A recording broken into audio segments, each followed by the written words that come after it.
What's up, everybody? I'm Scott. Welcome to my channel, Scott Talks Shudder, where I talk Shudder horror movies, horror in general, and today we are talking about one I had never heard of called Red Rooms. And I went in completely blind to this movie. I didn't look at the trailer. I didn't look at the plot synopsis.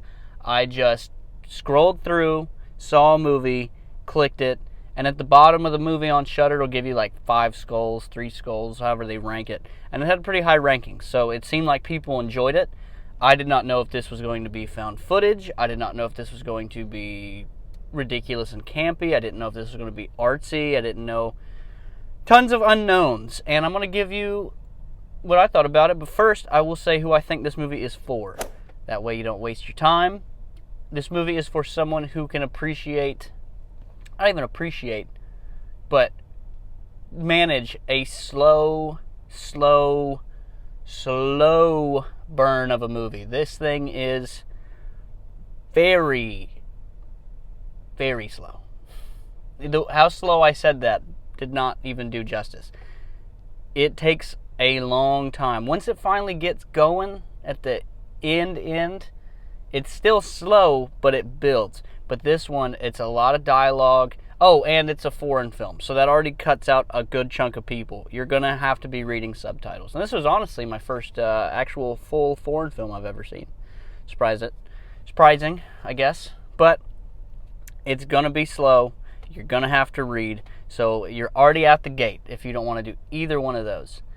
This is not some gore crazy movie. It's a lot of procedural stuff in a sense. Like there's a lot of courtroom drama, a lot of courtroom scenes, a lot of playing detective work. It's got serial killers and elements and stuff in it. So that needs to be up your alley if you want slow dialogue, courtroom procedures, foreign. If you're looking for gore, fast, fun, aggressive, shocking, gonna blow your mind with how deep and depraved it can go. And it goes deep and depraved. Do not get that twisted. But it's not in your face, and it's not upfront about it. There's a lot of subtleties, a lot of read between the lines, a lot of what's not shown is supposed to be what's scarier than is shown, and I think that worked in some aspects. I don't think it worked in other aspects.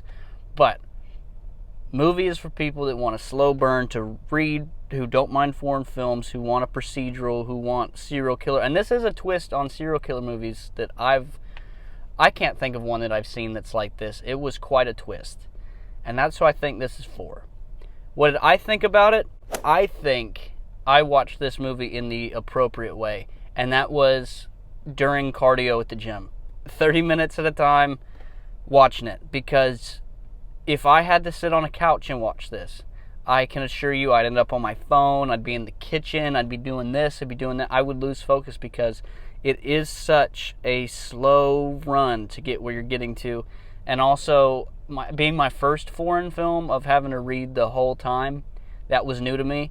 So being on a treadmill, being on a stationary bike, whenever I was hitting my cardio after workouts, putting that on for 30 minutes, I was able to zero in on it. Not think about other distractions. All I was doing was what I was doing because the film was the distraction to the cardio.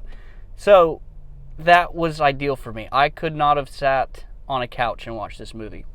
Which is not to say this movie's bad by any means. It's just not one that it's going to hold my interest. But going in, again, having absolutely no idea what this movie was about. I knew Red Rooms, I know all the myths, and is it true, is it not true, with dark web and all that stuff. I was thinking maybe it's going to be like Unfriended, something to that effect. It was not. This built slow, and for me, it didn't build as much tension as I would like. When I think of slow building movies, I'll use The Witch as an example. It's slow, but for me personally, there was just something about the elements, something about the atmosphere, the characters. It just seemed impending, and there was a tension that was kind of always there. I was kind of always uneasy. Whereas with this one, you start out a little uneasy, and it just kind of rides a line for most of the runtime for me, where I wasn't really getting anxious, nervous, confused. I wasn't trying to analyze what could be the twist, what could not be I was just kind of stuck in it. And granted, that could be because I'm, again, first foreign film I'm reading. I'm not actually getting to just sit and focus in. But when it does kick off at the end, when it finally gets going, and you can kind of start seeing everything unravel. You can tell something's up the whole time, but you can't really put your finger on it. And then it starts just unraveling. And when it unravels, that last 20 minutes was some great stuff. There was elements and a scene that reminded me of, if you've seen Pearl, there's a part at the end that always creeps me out, where when the credits are going, it's just Mia Goth staring at the camera and like smiling, and then progressively kind of crying and getting more angry and angry and angry while still smiling. And it's just uncomfortably long on the camera. She's just there, and like you want to look away, but you can't look away, and she gets more unhinged. There's a scene in this that you are not, at least I was not expecting this to happen. I had an idea of where I thought the story was going to go, but not portrayed like this. And there's a part where it just gets held on a scene, and it kind of starts building and building and building, and then when it finally hits the crescendo, it just holds on it. And it was, I will not lie, that shit was unnerving. I did not like, and then from there on, it's just constant, it's all that slow build. Now it's full throttle till the end. And again, it's not going to, it wasn't gory, it wasn't anything like that. It was just, like at the end, you almost felt like you needed a bath. You were just like, oh no, like it's one of those movies where it's scarier what's not seen than what is seen, trying to have it in subtleties. And at that point it worked. There's parts earlier in the movie where they're showing characters' reactions to certain aspects, and what I think its intention was to be that. For me, it wasn't. It didn't have any effect, so I was a little worried at that point in the movie that, oh no, like this isn't going to ramp up. It's going to kind of be this pace. And the payout was at the end, thankfully.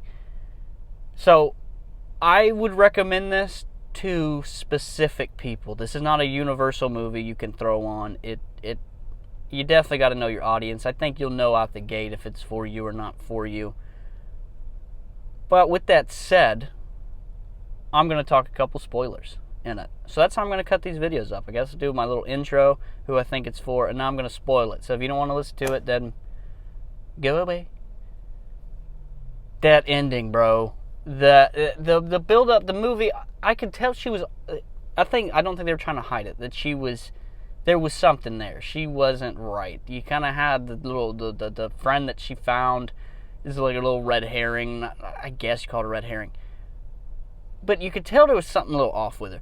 Bro, when she went into that fucking courtroom and had the wig on, and at first she had the wig on. I was like, is she trying to, the paparazzi or whoever's like onto who she is? It's like maybe she's trying to just hide so she doesn't get attention or something.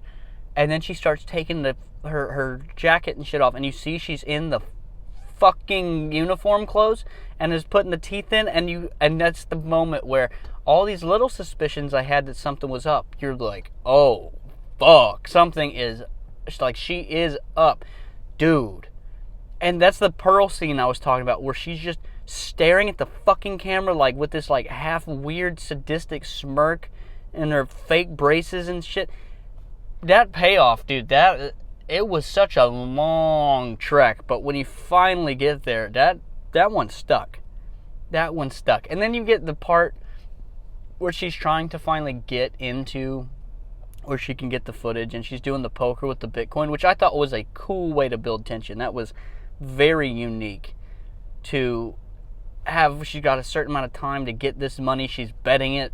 It was a really different type of bargain for a horror movie, especially when the stakes of what she's gambling for is to see this fucking snuff film of this trial she's been going to, of the girl she just dressed up as, and this is just the fact that that's what's on the table, that's what she's all in for, and the fucking fact that there's a sick part of you that's like, I kind of hope she wins this because I want to see what's next in the movie, because if she doesn't win, now what? So I was having like a conundrum with myself. I'm like, I want her to kind of get it. Like, I want to see what's next. I'm a bad person. In reality, I want her to lose, but I kind of want to see what she's going to do next. I kind of want to see what she gets. And that's where it wasn't fear, but I think it did better not showing than it did whenever she finally does get to the red room and it glows on her face and starts getting pixelated. And you can tell she's just in this euphoria, which is sickening and twisted in its own way. You think, okay, what's next? That's over. Then she goes into the damn room with a kid and she does the 2 selfies, and the fact the room is dark, but you can only see her face when the flash hits, and it's just the smile and the eyes, and you can vaguely see, but you can just tell that she's just mocking a teen girl in this room for herself. Oh, man. And so the ending's open. I mean, there's justice, but there's not. You're trying to, like, who's evil, who wasn't evil. You're like, they're all kind of fucking evil. Everybody is a different form of evil in this movie. Now, I haven't gone, like, deep. With certain movies like this, which I might honestly do today, I'll go deep into the director or writer and see, like, what were the subtleties, what were they trying to convey, what weren't they. I feel like this movie is, like, different forms of evil. You got the killer, you got her wanting to see it, you got the friend who is convinced that she's in love with this innocent guy, even at the cost of innocent guy, at the cost of this family. So it seems like it was just an analysis of, like, everyone's evil. I don't know. There's probably, y'all are probably way smarter than me on that shit, so it's probably deeper. You can put it in the comments. Is it something I'll rewatch? Probably not, just because the rewatchability factor is not there for me, because it's slower. I'd have to read it, and I don't think anything's going to live up to that first time shock of that courtroom scene where it blew my balls off. I don't think this is not one that's, I could see how people could find this super disturbing, sick, twisted, and it is sick, twisted, and disturbing, but people could have it where it sticks with them and they find it really jarring, because it could be unlike a lot of what people see. Went too fast talking there. A lot of people are used to seeing gore, this, or blood, read between the lines, implications, but this one, you are just force-fed build. You are force-fed tension. You are force-fed between the lines. You are not given what could ease this and break the tension and go, oh, it's just a movie. Even though gore and blood and all that stuff, it's vicious. If you can have a moment where it's action-packed, or the scene goes faster, or you skip this, you skip that, this movie makes you feel grounded the whole time, like you're there, because it's so long. Every dialogue is real dialogue as far as time. It's slow. Every scene just builds and builds and takes and takes and takes. So you feel immersed in this environment that it does seem very tangible, unlike a movie where Hostile could be a thing that could happen to you technically in real life, but you can tell when you watch it, oh my god, that was vicious, I couldn't look at the screen, but it's a movie. This one felt very grounded, that it could be happening in the damn apartment next to you. So those are my thoughts, guys.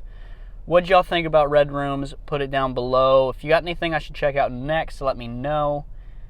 Don't know how I feel. I feel like these foreign films, I think they're going to have to be cardio movies, because it gives me something to do, something to read, something to focus on. If I had to go sit on a couch and do it, I think I'd get bored. I don't like reading books, and I feel like this just like reading a damn book while also trying to pay attention to a movie. But that one, I think, was the perfect cardio movie. 30-minute segments, bang, bang, bang, bang. Always kept me locked in. I had a good time with it. Going in blind to it, I think that was the right way to go. So, guys, thank you. If anyone watches this, like, comment, subscribe. I hear all the YouTubers say that, so just go ahead and do that. You guys are the best. Peace.